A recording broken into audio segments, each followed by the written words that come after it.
नमस्कार, आप देख रहे हैं N24 न्यूज गुजरात।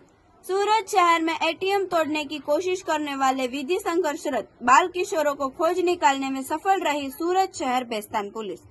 सम्मानीय पुलिस आयुक्त महोदय सूरत शहर, अतिरिक्त पुलिस आयुक्त महोदय सेक्टर 2, उप पुलिस आयुक्त महोदय जोन 6 तथा सहायक पुलिस आयुक्त महोदय आई डिवीजन सूरत शहर के निर्देशानुसार उन सुलझे अपराधों की जांच करने एवं हाल ही में बेस्तान ब्रिज के पास महावीर इंडस्ट्रियल दुकान नंबर 2 स्थित इंडिया एक एटीएम मशीन से नकद राशि चोरी करने के इरादे से मशीन के डिस्पेंसर गियर को जानबूझकर खोलकर उसे क्षतिग्रस्त करने के मामले में दर्ज अपराध के आरोपियों को पकड़ने हेतु दिए गए निर्देशों के अनुपालन में पुलिस निरीक्षक के.पी. गामेती साहेब एवं सेकंड पुलिस निरीक्षक जे.एम. सोलंकी साहेब के मार्गदर्शन में बेस्तान पुलिस स्टेशन के सर्वेलेंस स्टाफ के police sub inspector S G. Chauhan साहेब के नेतृत्व में सर्वेलेंस स्टाफ के police constable Brijraj Singh, Jagdish Singh, police constable Dharmesh भाई, जीतू भाई, पुलिस कांस्टेबल रोहित कुमार, शैलेश भाई एवं पुलिस कांस्टेबल गुंजन भाई, भरत भाई ने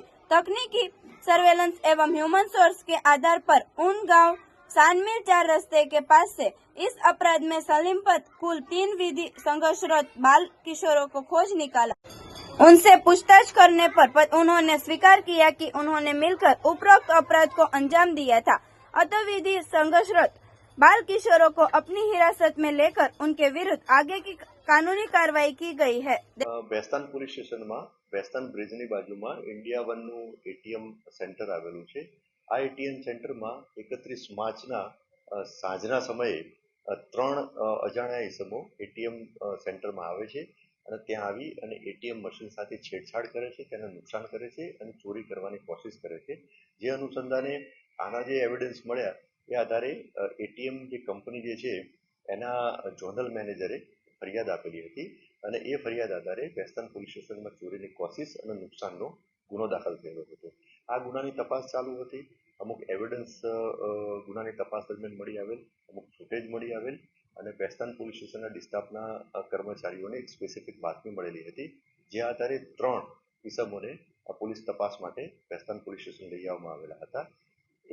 આ ત્રણેય ઇસમોની પ્રાથમિક પૂછપરછમાં અને એમના ઉંમરના પુરાવા બાબતે તપાસ કરતા આ ત્રણેય જણ જે છે એ માઇનોર જણાઈ આવેલા છે, એટલે કે કાયદાના સંઘર્ષમાં આવેલ કિશોર જણાઈ આવેલા છે અને એમની પ્રાથમિક પૂછપરછમાં એમને ચોરી કરેલાની કબૂલાત કરેલ છે અને આ ચોરી એમણે 7,000 ની ચોરી કરેલાની કબૂલાત કરેલ છે।